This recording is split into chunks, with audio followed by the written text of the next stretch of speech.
Hello students, स्वागत है आपका मेरे चैनल कॉमर्स कुजी पर। और उम्मीद है कि मेरे सभी प्यारे बच्चों का पेपर अच्छा हुआ होगा। फिर भी कमेंट बॉक्स में ज़रूर बताइएगा कि आपका पेपर कैसा हुआ और आपका कौन सा सेट था और क्या एक्सपेक्ट कर रहे हैं। बेसिकली जितने भी स्टूडेंट हैं वो वीडियो सिर्फ इसीलिए देखेंगे कि जो उनको न्यूमेरिकल्स आए थे उनको उनके आंसर्स जानने हैं। तब भी हम सब क्वेश्चंस की बात करेंगे, ठीक है ना। एंड एक चीज़ और, आगे फर्दर स्टडी करने के लिए जैसे आप जो भी कोर्सेज करते हैं चैनल पर बने रहिएगा। उन सभी टॉपिक्स की वीडियो आपको यहाँ पर मिलेगी, CA CS CMA BCom BBA सब। चलिए बात कर लेते हैं हम यहाँ पे फर्स्ट क्वेश्चन की। फर्स्ट क्वेश्चन में आपसे पूछा था state any two precautions to be adopted while estimating national income by income method. Income method से जब आप नेशनल इनकम को निकालते हैं तो क्या क्या चीज़ों का ध्यान रखना पड़ता है, इसके बारे में आपको लिखना था। फिर उसी में और करके क्वेश्चन था कि वैल्यू ऑफ आउटपुट और वैल्यू एडिशन का मतलब क्या है, और ज़्यादातर बच्चों ने वैल्यू ऑफ आउटपुट और वैल्यू एडिशन ही किया होगा। वैल्यू ऑफ आउटपुट आपने पढ़ा था कि अगर हमारा सारा सामान सेल हो जाता है तो value of output equal to sales, और अगर हमारा कुछ सामान सेल नहीं हो पाता है तो value of output equal to sales plus change in stock. तो बेसिकली सेल्स को हम कहते हैं वैल्यू ऑफ आउटपुट। और वैल्यू एडिशन क्या था? वैल्यू एडिशन हमारा एक तरीके से प्रोडक्ट मेथड को कहते हैं, तो उसके बारे में हमको लिखना था।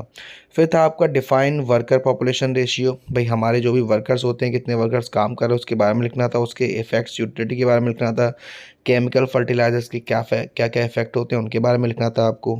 फिर है थर्ड, जिसमें दोनों ही आपने आंसर कर सकते हो। पहला था कि फुल एम्प्लॉयमेंट का एक जो एसेंशियल कंडीशन होती है वो फुलफ़िल करनी चाहिए, या सेकंड में आपको देखो इनवॉलेंटरी अनएम्प्लॉयमेंट का मतलब ये होता है कि जो भी इंसान है वो जॉब करना चाह रहा है, जिस रेट पर जॉब मिल जाए उस रेट पे कर लेगा, लेकिन उसको जॉब नहीं मिल रही। लेकिन यहाँ पे डेफिनेशन में दे रखा है अनविलिंग टू वर्क। तो ये जो स्टेटमेंट है वो एक गलत स्टेटमेंट है, आपको पूरी डेफिनेशन लिखनी थी।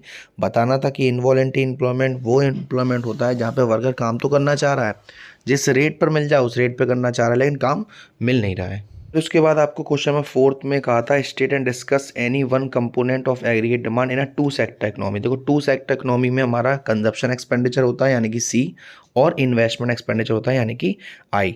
Consumption expenditure house hold sector करता है और इन्वेस्टमेंट एक्सपेंडिचर प्रोड्यूसर सेक्टर करता है, तो इनमें से किसी को भी आपको एक्सप्लेन करना था।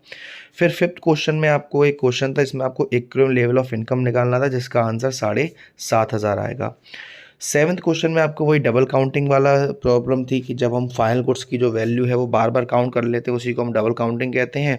और नीचे आपको जो रियल ग्रॉस डोमेस्टिक प्रोडक्ट, हमारा रियल ग्रॉस डोमेस्टिक प्रोडक्ट होता है और नॉमिनल ग्रॉस यानी कि रियल जीडीपी और नॉमिनल जीडीपी, उसके बारे में लिखना था। तो रियल जीडीपी हमारी वो जीडीपी होती है जहाँ पे प्राइस जो होती है वो कॉन्स्टेंट ली जाती है और नॉमिनल पे करंट ली जाती है। रियल जीडीपी एक सोशल वेलफेयर इंडेक्स है जो अच्छा बताता है, नॉमिनल जीडीपी नहीं बताता है, इसके बारे में कर सकते थे।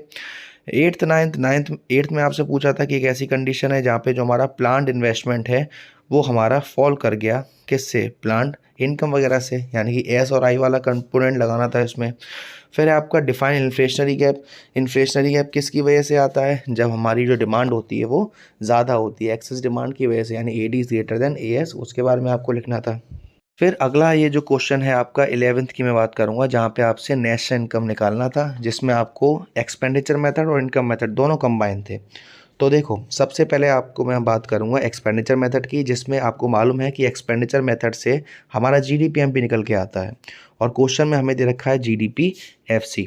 तो GDPFC जो हमें दे रखा है वो हमारा 370 था। तो पहले GDPFC को आप GDPMP में कन्वर्ट करोगे, यानी कि इनडायरेक्ट टैक्स प्लस और सब्सिडी माइनस, लेकिन यहाँ पे क्वेश्चन में है नेट इनडायरेक्ट टैक्स, तो उसको हम प्लस कर देंगे, 390 आ जाएगा। उसके बाद हमको क्या करना था? इतना आने के बाद आपको वही एक्सपेंडिचर मेथड का फॉर्मूला लगाना था, private final consumption expenditure plus government final consumption expenditure plus. अब यहाँ पर gross domestic fixed capital formation दे रखा है, तो इसमें हम चेंज इन स्टॉक को भी ऐड करेंगे, और नेट एक्सपोर्ट माइनस में दे रखा था। तो इस पूरे को सॉल्व करोगे तो जो आपका गवर्नमेंट फाइनल कंजम्पशन एक्सपेंडिचर है वो आएगा 70, यानी कि 70। फिर वही बात करिए इनकम मेथड की। इनकम मेथड से हमारा क्या निकल के आता है? इनकम मेथड से निकल के आता है हमारा NDPFC, और क्वेश्चन में दिया है GDPFC। तो पहले GDPFC को NDPFC में चेंज करोगे तो आपका आंसर आएगा 320। फिर हमें निकालना था ऑपरेटिंग सरप्लस, तो आप पूरा फॉर्मूला लगाओगे compensation of employ plus operating surplus plus mix income. तो आपका जो ऑपरेटिंग सरप्लस आएगा वो आएगा हमारा 105, ठीक है। फिर 12th में जो क्वेश्चन दे रखे हैं कि ग्लोबल बर्डन जो पड़ता है उससे मोर्टेलिटी रेट क्या होती है। मोर्टेलिटी रेट हमारी जो 1 साल से कम के बच्चे होते हैं, यानी कम से कम 1 साल तक की इनकी उम्र होती है।